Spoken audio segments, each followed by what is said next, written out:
Heureux ceux qui entendent les paroles de la prophétie et qui gardent les choses qui y sont écrites, car le temps est proche. De la part de Jésus-Christ, le témoin fidèle, le premier-né des morts, le prince des rois de la terre. À celui qui nous aime, qui nous a délivrés de nos péchés par son sang, qui a fait de nous un royaume, toutes les tribus de la terre se lamenteront à cause de lui. Oui, Amen. Voici, je me tiens à la porte et je frappe. Si quelqu'un entend ma voix et ouvre la porte, j'entrerai chez lui. La rétribution est avec moi pour rendre à chacun selon son œuvre.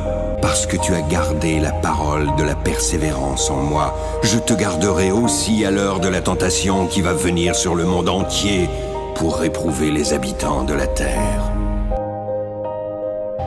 Si tu ne veilles pas, je viendrai comme un voleur. Oui, je viens bientôt. Que la grâce du Seigneur Jésus soit avec tous.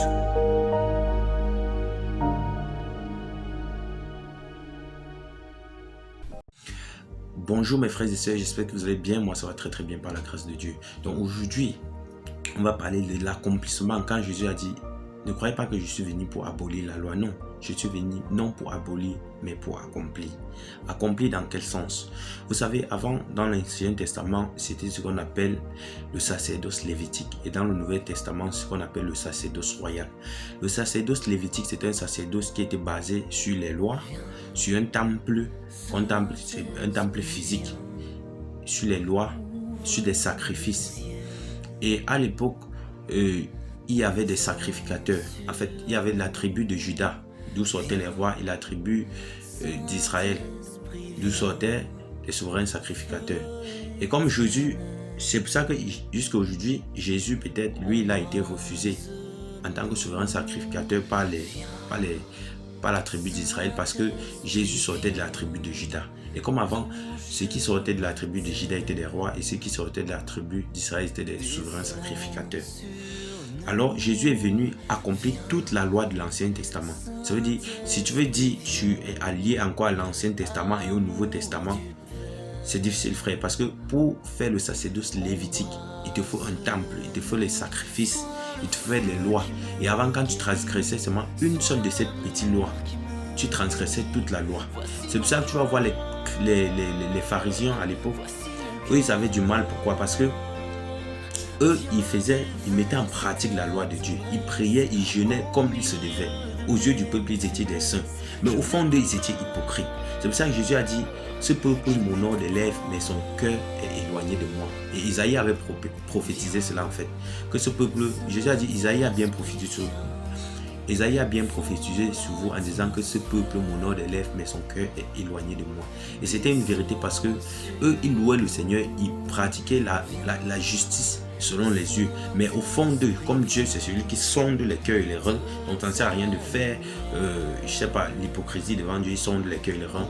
Dieu sondait dans leur cœur et les reins, et il a su qu'ils étaient hypocrites à l'intérieur.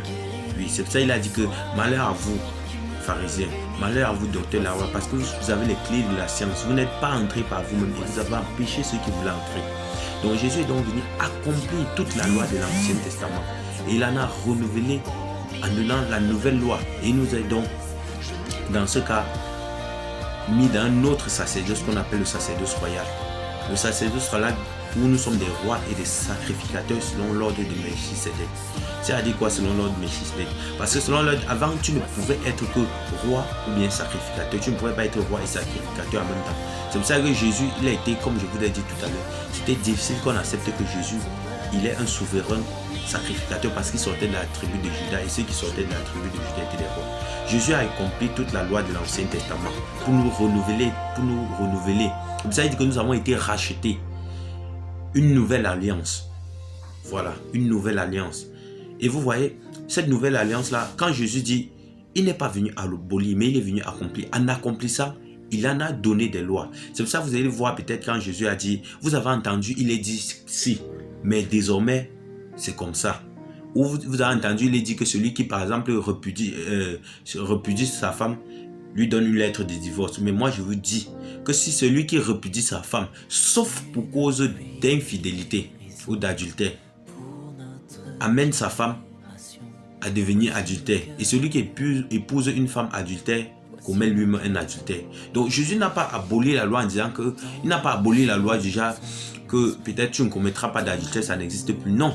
Et il a dit, si tu convoites seulement dans ton cœur une femme avec elle, dans ton cœur, tu as commis un adultère. Donc Jésus était très strict avec la loi du Nouveau Testament. Pourquoi? Parce que vous vous rappelez la loi de Talion, que le œil pour œil, dent pour dent que Moïse a instauré. Moïse a instauré cette loi parce que nos cœurs étaient durs. Comme je vous ai dit dans la vidéo précédente, quand tu tues une personne chez moi, moi tu es toute ta famille. Or, quand Moïse a dit, si tu tues une personne chez moi, je tue une personne chez toi, les hommes ont trouvé donc équitable, selon leur raisonnement que c'était équitable. Et ils ont appliqué la loi de Talion. Mais Jésus est venu dire, si quelqu'un te gifle même sur la joue gauche, alors qu'est-ce que tu fais? Tu dois tendre l'autre joue. Si quelqu'un prend ton manteau, tu lui donnes aussi la tunique. Si quelqu'un te force à faire 1000, fais-en 2000 avec lui. C'est ce que le Seigneur Jésus a dit. Donc c'était donc les nouvelles lois. Et vous voyez, par exemple, les 10 commandements. Jésus, quand le souverain sacrificateur s'est approché de lui en disant que Père, Maître, quels sont donc les plus grands commandements de la loi? Il a dit, tu aimerais le Seigneur ton Dieu et tu aimeras ton prochain comme toi-même. Voilà les 2 commandements qu'il a donnés. Et si tu regardes, en accomplissant la loi de l'Ancien Testament, ça se regroupe dans les 2 commandements. Ça dit, si tu aimeras ton Dieu comme toi-même, ça veut dire, tu ne te prosterneras pas devant les idoles, les autres dieux. Tu ne prononceras pas le nom de Dieu en vain. Quand tu aimes Dieu, tu ne peux pas prononcer son nom en vain. Tu ne peux pas te prosterner devant d'autres idoles. Tu ne peux non plus pratiquer des fausses religions.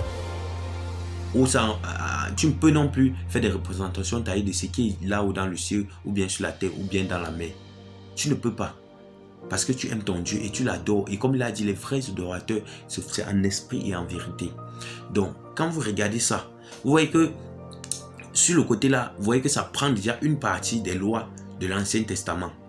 Et ça résume seulement sur l'amour de Dieu. Quand tu reprends par exemple l'amour du prochain, si tu aimes ton prochain comme toi-même, tu ne peux pas le mentir. Tu ne peux pas le voler. Tu ne peux pas le tuer.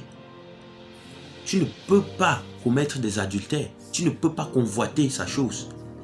Oh, quand tu vas plutôt voir sa chose, qu'est-ce que tu vas faire? Tu vas bénir. Oh, éternel Seigneur, je te bénis parce que j'ai vu mon frère avoir ça. Seigneur, bénis-le encore davantage. Mais nous, on est plutôt jaloux. Oui, on est plutôt jaloux. Donc, tu vois que dans le 2e commandement, tu aimeras ton frère comme toi-même. Ce 2e commandement-là, il est précis et il regroupe encore plusieurs. Vous voyez que sur les 2 commandements, ça regroupe tous les 10 commandements de la première alliance. Mais Jésus a regroupé ça en 2. Quand Jésus disait par exemple à la femme que, parce que comme je vous ai dit là au sacerdoce lévitique, il y avait besoin d'un temple où on devait louer, on devait faire des sacrifices. Mais dans le sacerdoce royal, Jésus a dit, vous vous rappelez qu'elle a vu la femme samaritaine au puits qui épuisait l'eau dans le puits que leur père Jacob de la Bible avait laissé. Et qu'est-ce qu'elle dit à Jésus? Et quand il causant ça, je lui dis, femme, le temps vient où ce n'est ni à Jérusalem, ni dans les montagnes qu'on adorera, qu'on cherchera le Seigneur. Non, c'est où? C'est dans notre cœur. C'est pour ça que le Dieu, il dit que la vraie adoration, c'est en esprit et en vérité. Le temps vient, femme, où ce ne sera ni à Jérusalem, ou ni sur la montagne où on va chercher le Seigneur, l'Éternel, le Dieu. Non, parce qu'il est omniprésent, il est partout. Et il est dans ton cœur. Ouvre-lui ton cœur et il entrera. C'est pour ça qu'il dit que je me tiens à la porte. Je frappe. Si quelqu'un entend ma voix, qu'il ouvre. Oui. Donc vous voyez, quand Jésus vient accomplir toute la loi de l'Ancien Testament, il nous met dans une nouvelle loi. Parce qu'avant, je ne vais pas vous mentir, c'était compliqué pour réaliser la loi de l'Ancien Testament. Parce que quand tu transgressais une seule de ces petites lois, tu avais transgressé toute la loi. Mais Jésus est venu accomplir cette loi-là afin que nous vivions. Oui, que nous ayons la vie et la vie en abondance. Donc, et dans le Nouveau Testament, il nous a établi ce roi et souverain sacrificateur selon l'ordre de Melchisédek. Qui signifie selon l'ordre de Melchisédek parce que Melchisédek était en même temps roi et souverain sacrificateur. Donc c'est sur ça que Jésus nous a établi roi et souverain sacrificateur. Donc nous sommes dans un sacerdoce royal. Et dans le sacerdoce royal là qui est le Nouveau Testament, nous avons les lois du Nouveau Testament. Et Jésus donc je ne veux pas dire qu'il a renversé, mais Jésus a donc fait une transition en disant que vous avez écouté, on a dit ceci, mais moi je vous dis désormais c'est comme ça. Vous avez écouté si, mais maintenant c'est comme ça. Donc Jésus a il a fait une transition pour vous dire que sur la loi du Nouveau Testament, vous devez respecter cela. Oui, parce qu'en tout temps et tout lieu, tu peux prier le Seigneur ton Dieu. Ce n'est plus comme avant où dans le sacerdoce lévitique, il fallait absolument aller au temple ou bien il fallait absolument faire des sacrifices. Non. C'est pour ça que Dieu sonde les cœurs et les reins. Donc mes frères, je voulais seulement vous placer, vous donner la différence entre le sacerdoce lévitique et le sacerdoce royal, afin que vous sachiez qu'est-ce qui était vraiment constitué du sacerdoce lévitique et qu'est-ce qui était constitué le sacerdoce royal. Aujourd'hui, maintenant, nous sommes rois et souverains sacrificateurs. Rois parce que nous sommes détenteurs des lois. Un roi, c'est celui qui détient d'abord la loi. Un roi, c'est celui qui donne des ordres. Par exemple, quand nous chassons les démons en disant « démon sort », et il sort. Nous sommes des rois. En tant que souverains sacrificateurs, nous on offre des sacrifices qui doivent être agréables à Dieu. Oui, des sacrifices. Je prends par exemple un sacrifice. Ça peut être une forme d'évangélisation. Ton évangélisation, peut-être, ça peut être le sacrifice que tu viens faire quand tu te tiens assujetti, comme l'apôtre Paul a dit. Quand tu te tiens assujetti, afin de faire des bonnes œuvres, afin que toi-même tu te bats, étant dans le Seigneur, à ne pas faire le péché de peur de scandaliser un des petits. Et à ce moment-là, le fait que tu te tiens assujetti et que tu respectes la loi et les commandements, le fait que tu marches selon la volonté de Dieu, frère, ceux qui te voient autour, ceux qui sont autour de toi et qui te voient, eux, ils croient à ton Dieu en ce moment-là. Même s'ils n'ouvrent pas directement pour confesser, mais ils croient à ton Dieu parce que tu es un gars véritable, tu es un gars droit et ils croient à ton Dieu.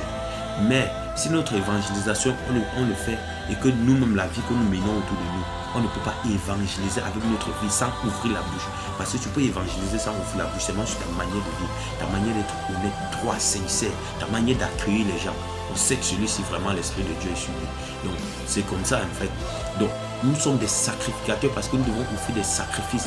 Des sacrifices comment? Des sacrifices non seulement personnels, mais des sacrifices pour toute la nation. Oui, pour nos frères et sœurs. Nous devons offrir des sacrifices agréables. Oui, à travers les prières, les méditations, les jeûnes, on doit offrir des sacrifices agréables. Donc, mes frères et sœurs, c'était juste une petite pause. Je vous remercie sur ce. Passez une très bonne journée. Que le Seigneur Jésus-Christ vous bénisse. Amen.